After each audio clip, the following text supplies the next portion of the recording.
But now large parts of mainland Europe are continuing to swelter in extreme temperatures as a second heat wave moves in.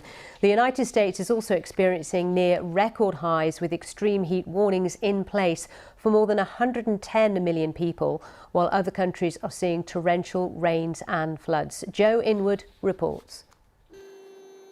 They call it Death Valley for a reason. This Californian desert once recorded the Earth's highest ever temperature, 56.7 Celsius. This current heat wave is getting close to beating that. For some, it's a tourist attraction, a chance to witness a piece of history. But Tom has a very different message. The fact that people are coming out here to celebrate this, the Park Service is giddy, people are excited about tomorrow.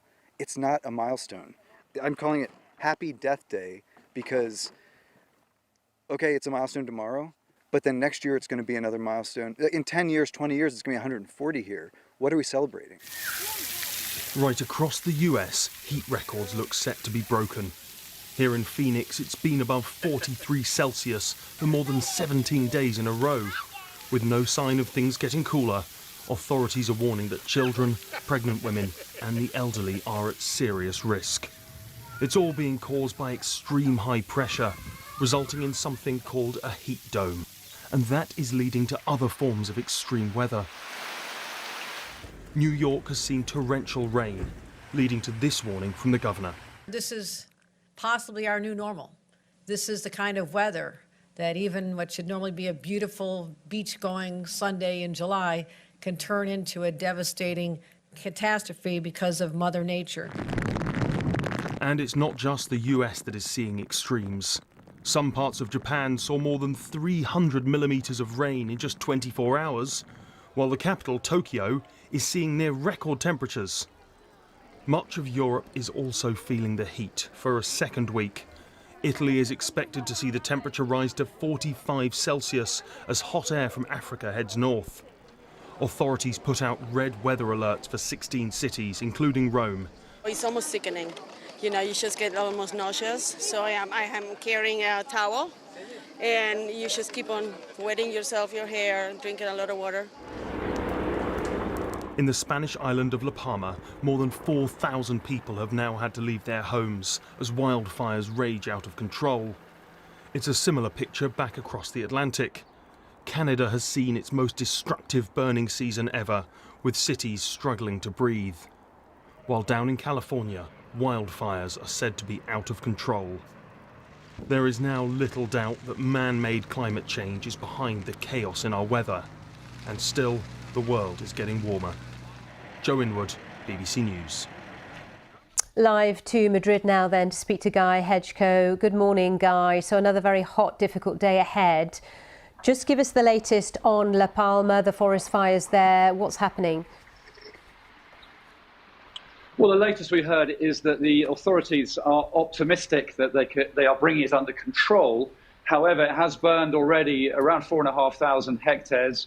4,000 people or so were evacuated from their homes over the weekend. Some of those people have been able to return to their homes. But as always, this depends on winds and the conditions. And of course, we're just going into a new heat wave, so those hot, dry conditions are not going to be very helpful when it comes to battling that fire. And what's the day ahead looking like where you are in terms of temperature and what people are doing to try and stay safe? Well, I'm in central Spain, and we're expected to see temperatures of around 40 degrees here later on today. Down in the south, the temperature is going to rise as high as 44. So parts of the south are on red alert. The government has issued the kind of advice it always issues for these sort of heat waves, which is that high-risk groups should stay out of the heat at the hottest times of day. There's elderly people, children, people with underlying health problems. And also those areas which are on heat alerts today, which is much of the country, in those areas, manual workers, people who work outside or on farms, they have to stay out of the heat and they can't work during the hottest times of day. Are schools already closed anyway for the summer holiday season, or what's the situation as far as children are concerned? Well, in Yes, schools are closed, so that is not a problem at the moment. But clearly, the local authorities are having to take measures in a local way, depending on the temperatures in their area, particularly down in the south in Andalusia. There is a hotline which has been set up down in the south by the local authorities there, where people can call up and get information regarding the heat and regarding what they should do in terms of their own health to manage the heat. And over the last few weeks, that hotline has been extremely busy, and I think we can expect it to be even busy over the next day or two. Staying with extreme weather and brutally high temperatures are making their way across the globe. Nearly a third of Americans, that's around 113 million people, are currently under heat advisories all the way from Florida to California and up to Washington state. Some authorities are warning that the temperatures could be deadly. The U.S. joins a number of southern European nations in the grip of a heat wave, including Italy, which has issued red alerts for 16 cities. Joe Windward reports 2,000 people forced to flee their homes. In the Spanish Canary Islands, red alerts in 16 Italian cities. Greek guardsmen struggling to stay standing. Turkey braced for record temperatures. Much of the Mediterranean remains in the grip of a fierce heat wave.